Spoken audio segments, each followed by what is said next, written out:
mini training here. I'm super pumped, and hopefully you can hear me.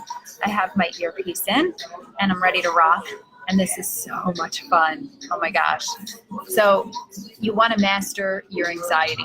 This is something that comes up for my clients all the time, and it's so cool when we can get into the biology of this, right? Understanding like a few key brain chemicals and how you can actually control them can get you some instant relief. So I'm going to just dive right in and go for this, because it's something I feel like everybody needs to hear.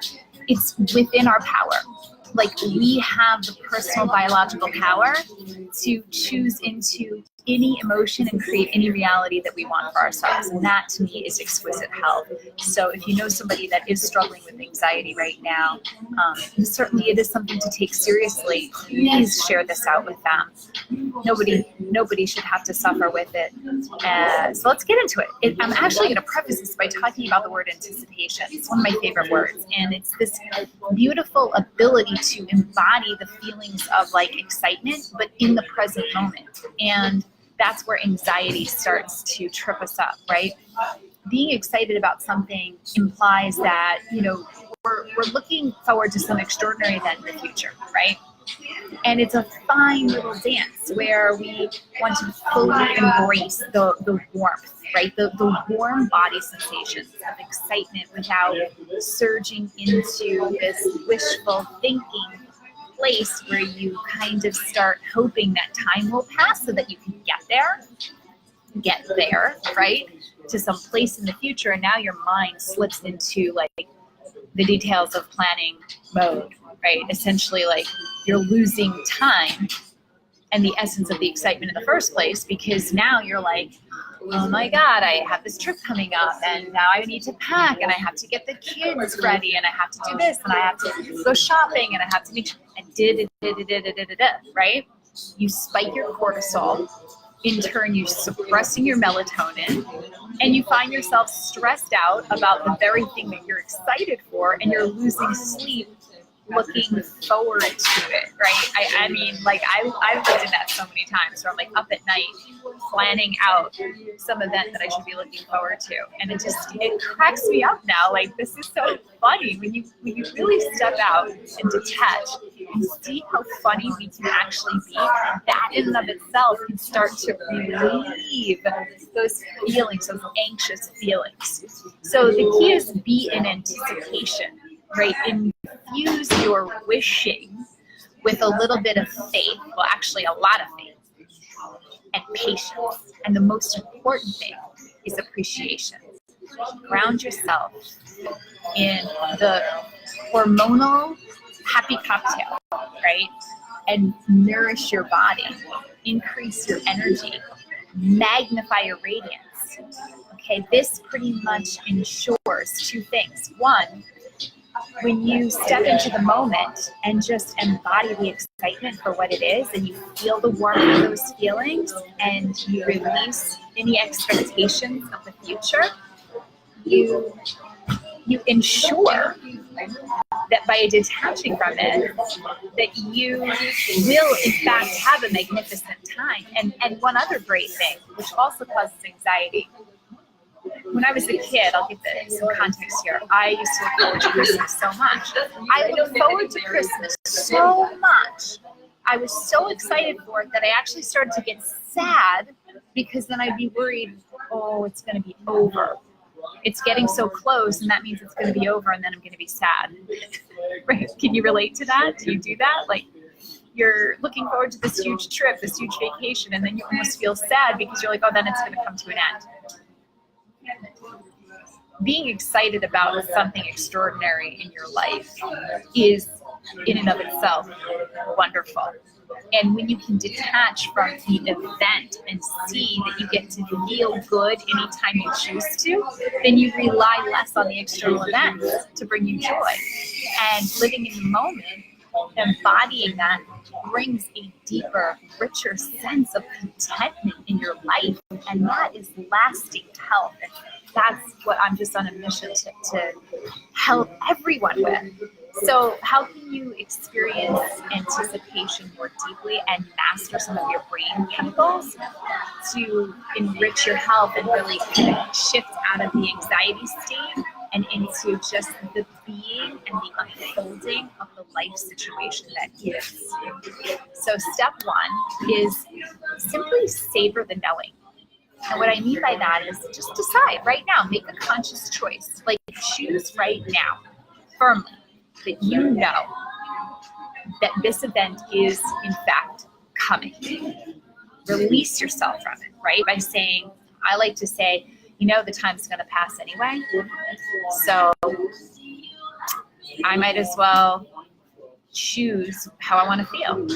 And this is something I share with all my clients. It's my icky or awesome test. So I say, how do you want to feel right now? Icky or awesome? You get to choose. You want to feel icky? You want to feel awesome? You want to feel awesome? Cool. Okay. So what is one thing you can do right now to feel awesome? Boom. Number two is pick one thing. Pick one thing. And I've been practicing this for a while now, and I freaking love it. So I'll share this as an example. And it's this little mantra I have, a reminder every day. I say, don't miss dusk, Dianne. Don't miss dusk. And I love this so much because no matter where I am in the busy, and like usually at dusk is like that transition time when we're frantic. We're like transitioning from work to mom mode or whatever. We're rushing, we're carpooling, we're on the train, we're commuting, we're eating, we're planning dinner, we're grocery shopping. And we just miss this beauty. We miss this magic moment. And it comes, right? So when the sun sets, I stop. And I don't always get to do it, but I have made a practice of it. And I just simply let out a sigh and I just be with it. And I notice the details. I notice the color of the sky, like the way the wind is blowing, even if it's just for 30 seconds. Like last night, that harvest moon coming up, it was orange and it took my breath away. I sighed and it was just like, I'm in this moment right now, and everything else falls away. And I'm going to get into the hormonal cocktail I'm creating when I do that in a second. But number three is create your relax list. So what you can do right now is just make a list of several things that you truly enjoy, that when you think of them or when you do them, they make you smile and they make you feel good, right? Simple.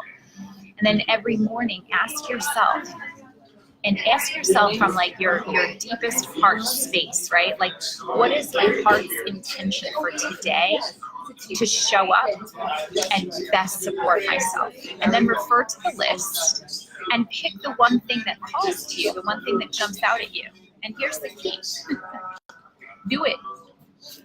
Do the one thing. And when you do it, and this is the really, really important point that I want to drive home here, don't do anything else, right? Use the tip from my desk example. Choose the one thing. Be in the presence of that one thing, okay? You're not planning out your future event while you're baking. You're not hanging out listening to your kid tell you a story about school while you're emailing somebody to react to something that happened earlier. You're in the very essence of that moment. Okay? If your mind starts to chatter here, and it will, that's okay. Comfort it. And just share like a simple phrase in your mind. You know, I hear you. I like to say this. I hear you. I hear you, Mom. I will tend to later, I promise. And then just like tap right back into embodying the rapture of the moment and the details of just experiencing one of my favorite things. Okay, so those are my three tips to kind of like embrace the moment, release yourself from feeling anxious about some future event, and how does this alleviate anxiety from the physical sense? And this is where it's so important. When you come into the moment and you embrace the moment, you embrace anticipation, and the feeling of anticipation is very euphoric, right? It's it's warmth, right? If you were to describe that body sensation, it's warmth, it's lightness, right? It's tingliness. So what does this do to your body? Like, what's actually happening in your body? Well, one thing is it's strengthening your prefrontal cortex. And what is that? Like, why the heck should you care about that, right? Well, I'm not going to give you a science lesson here, but make it really simple. Your prefrontal cortex is responsible for a lot of things, but one of the things it's responsible for is decision making. So here's a cool thing, right? You think about anxiety. The more clarity you have in the choices you make, the more time you actually create in your life, right? You become a more efficient choice maker, which really leads to more ease and flow in your life, and you wouldn't want more of that. It's kind of the antidote to anxiety is creating more space for flow, for ease, right? Something else that happens to your body is it in the moment, it helps you regulate your HPA axis. And it's like, what the hell? What is that? What is that? And basically your HPA axis is how your brain and your adrenal glands talk to each other. Your hypothalamus, your pituitary gland, your adrenal function. And your adrenal glands are responsible for, when you are in a state of anxiety and you've turned on that fight or flight, that sympathetic drive where your heart rate goes up, your breathing rate goes up, you're dumping fatty acids into your bloodstream and creating this very volatile internal environment because your body is sensing something's off, there's danger, and I'm gonna have to fight, or I'm gonna have to run. And so the better you can regulate the way that your brain and your adrenal glands talk to each other, the better that they're communicating, the better you can handle stress. And you wouldn't want to be better at that. And one other thing is, it stimulates the release of dopamine. So being in this present moment where you're just in that rapturous place of taking in like the experience of what you are doing and nothing else. Even if it's sitting, even if it's like sipping wine and just like letting it hit the back of your throat and experiencing it, or like chewing something and just letting your taste buds identify the textures and the sensations of it. You stimulate the release of dopamine. And one reason why this gets to matter to you is that dopamine is a feel-good chemical, and it gives you a sense of achievement, and it gives you a sense of reward. And that's freaking euphoric, right? Our bodies crave dopamine like a drug. It's highly addictive, right? This is our own internal drug. And if you engage, here's a real key thing. This is so rich. I just love sharing this. When you create a neural pathway that links up your behavior with the act, and you secrete dopamine, your body will then find ways to repeat that. So like maybe at some point during your life, your sense of achievement was low, your dopamine levels were low, you weren't feeling good, and you reached for Haagen-Dazs coffee ice cream pint in the freezer, and you ate that bad boy, and you immediately got a hit of dopamine because it was like a sense of reward, like I'm eating this, now I'm rewarded, now I feel better, I got this hit of dopamine. And so you create a neural pathway inside your body. So the messenger parts of your cells are now going to fire to the brain like, oh, when I'm feeling low and I want a sense of reward and I need that dopamine hit, oh, I'm going to link that up. My memory links that up with the Haagen-Dazs coffee ice cream. Right? So you can essentially create any neural pathway that you want. Why not do it in your benefit? I get a massive hit of dopamine when I go running, so I don't have to form a habit. I don't have to pressure myself to go running. I don't have to force myself to go running and convince myself that it's good for me. My body is already aligned for it because it knows it's going to get that dopamine hit. And so the question really is, why not show up in in best support of yourself, right? From a deep cellular place, you get to program what you do. That's freaking rad, right? Like no forcing required.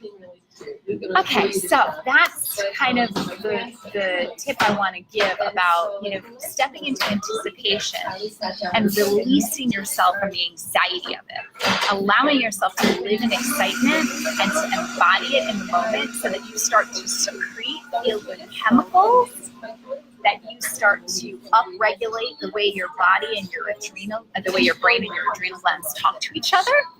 And it also will help you strengthen your brain's ability to make decisions, give you more clarity, give you more peace of mind, quote unquote, and create more time, in a way, even though it's an illusion. I hope this was helpful. I would love this to be shared out with as many people as who do truly struggle with anxiety. We don't even realize how much this can be robbing us of our most exquisite health and prosperity. And I truly believe that it is every human's birthright to live inside a body that operates for them, not against them. Because in that place, every human is capable of magic. And I just sit here and I anticipate a planet where we all live from that place, where we all live from our gifts, and that we share those gifts with each other. It's just one way. I don't know. I think that's an easy way to solve all the bullshit of like health insurance to politics, and I'd rather stay naive and believe that that's what I think is possible. That was my share for today. Comment below if you have any questions. I'd love to help you understand and master your hormones so that you can live your freaking best life in the most exquisite health. So, bye. Have a great day.